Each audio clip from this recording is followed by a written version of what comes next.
అదే మాదిరిగా దత్తపుత్ర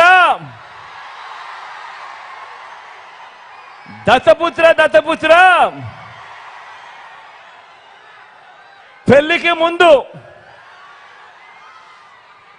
ముందు పవిత్రమైన హామీలిచ్చి పిల్లలను పుట్టించి పెళ్లి కాగానే 4 ఏళ్లకొకసారి 5 ఏళ్లకొకసారి కార్లు మార్చేసినట్టుగా భార్యలను వదిలేసి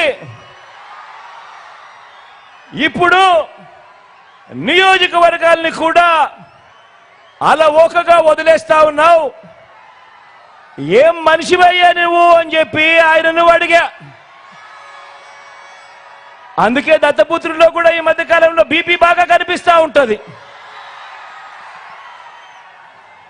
అయ్యా దత్తపుత్ర, ఒకసారి చేస్తే పొరపాటు, మళ్ళీ చేస్తే దాన్ని అలవాటు అంటారయ్యా దత్తపుత్ర. పవిత్రమైన సాంప్రదాయాన్ని నడి రోడ్డు మీదకి తీసుకురావడము, ఆడవాళ్ళ జీవితాలను చులకనగా చూపించడము ఘోరమైన తప్పు కాదా అని అడుగుతా ఉన్నాను. ఇది నేను అడిగితే తప్పు అట. నిన్ను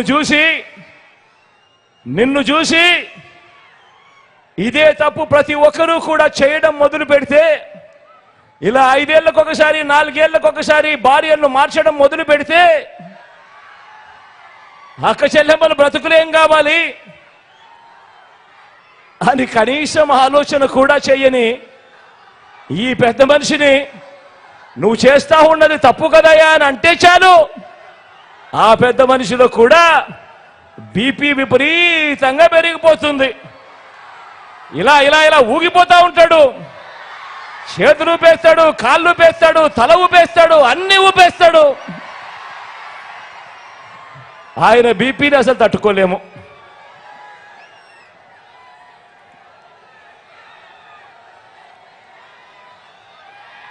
ఇలా